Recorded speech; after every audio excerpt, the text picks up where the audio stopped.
داتا علی حجویری رحمت اللہ تعالی علیہ نے اپنی کشف المحجوب کتاب میں ایک حکایت نقل کی ہے کہ ایک رئیس شخص کیا تھا، رئیس شخص بڑا امیر شخص تھا، وہ ایک دن اپنے باغ کی طرف نکلا، جو ہی باغ کی طرف نکلا تو باغ میں ملازم بھی بہت سارے ہوتے ہیں جن کو فیملیوں کے ساتھ رہائش کی اجازت ہوتی ہے کہ اس باغ کی دیکھ بھال وہ کیا کریں۔ تو جب وہ اپنے باغ کی طرف دیکھا تو ایک مزدور ملازم کی وہاں پر کیا اس کی عورت کو دیکھ لیا اس نے۔ اب اس شخص کا کیا ہوا، اس کے پاس دل آ گیا، کیا آ گیا، اس بادشاہ کا اس عورت کے پاس دل آ گیا، بہت دل کر رہا تھا۔ تو اس بادشاہ نے کیا کیا، اس ملازم کو کسی کام سے نمٹانے کے لیے ایسے وہاں سے نکال دیا کہ آپ جو ہے نا میرا فلاں کام کر کے آئے جائیں۔ تو عورت کے پاس آیا اپنی بری نیت لے کر، کہا کہ گھر کے اپنے سارے دروازے بند کر دو، کیا کرو، اپنے گھر کے سارے دروازے بند کر دو۔ تو وہ عورت کوئی عام عورت نہیں تھی، وہ عورت ولی اللہ تھی، وہ عورت عام عورت نہیں تھی، وہ عورت اللہ کی نیک ولی اللہ تھی۔ تو اس عورت نے کیا خوب جواب دیا، کہا کہ اے بادشاہ باقی سارے میں نے دروازے بند کر دیے، باقی میں نے سارے دروازے بند کر دیے ہیں، لیکن ایک دروازہ بند ہونا مشکل ہے۔ کیا ہوا، ایک دروازہ بند ہونا بادشاہ بہت مشکل ہے، وہ بند نہیں ہو رہا۔ کہا کہ وہ کون سا، کہا کہ میرا تمہارا اور رب کے درمیان جو ربط ہے، جو رب تعالیٰ دیکھ رہے ہمیں، وہ جتنی کوشش کر لو وہ رب تعالیٰ سے ہم چھپ ہی نہیں سکتے، وہ دروازہ کیسے بھی کر کے بند ہو ہی نہیں سکتا، باقی میں نے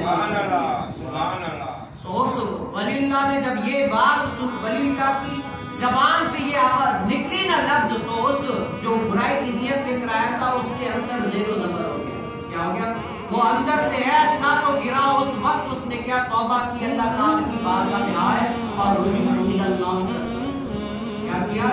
رجوع اللہ کر دیا کہ میں اگر گناہ کروں، جو کوئی کروں، کیا دیکھ رہا ہے، میرے ماں باپ نہیں دیکھ رہے، گاؤں والے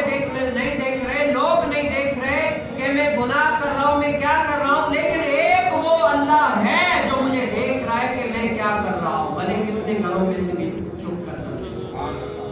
ہمارا تو یہ عقیدہ ہے نا کہ رب تعالیٰ سے کوئی بھی شے چھپ ہی نہیں سکتی، چاہے چھپ کر کرو، چاہے سب کے سامنے کرو،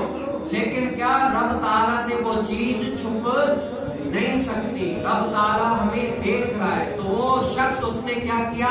رب تعالیٰ سے ڈرتے ہوئے توبہ کی اور اللہ تعالیٰ کی بارگاہ میں آ کر گر گیا جاری کر۔ اگر یہی خیال ہمارے ذہن میں آ جائے نا،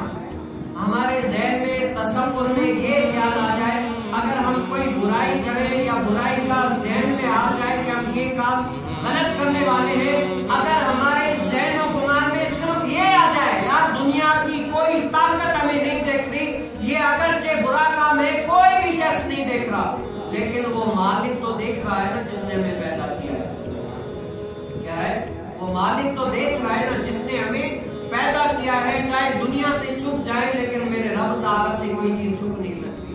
تو بندے کو اس ٹائم حیا آئے گی کہ یار میرا مالک دیکھ رہا ہے اور میں گناہ کر رہا ہوں، وہ بندہ کیا کرے گا، اللہ تبارک و تعالیٰ کی بارگاہ میں آ کر رجوع اللہ کرے گا، وہ اللہ تعالیٰ کی بارگاہ میں آ کر گریہ وزاری کرے گا، توبہ کرے گا، اللہ تعالیٰ کے پاس آ کر کیا کرے گا، معافیاں مانگے گا، روئے گا، گڑ گڑائے گا، اے مالک ساری دنیا نہیں دیکھ رہی میں یہ کام چاہے یہ کروں وہ کروں، دنیا نہیں دیکھ رہی ہے مالک تو دیکھ رہا ہے نا۔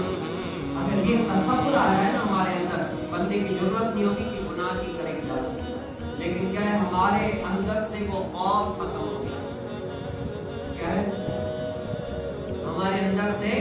وہ خوف ختم ہو گیا کہ ہمیں دنیا کا تو خوف ہے یار فلاں گناہ کرتے ہوئے اگر میرے فلاں کسی باپ نے یا فلاں کسی شخص نے دیکھ لیا تو مجھے بہت ڈانٹے گی، بہت بےزتی ہو جائے گی، لیکن رب کا خوف نہیں ہے ہمارے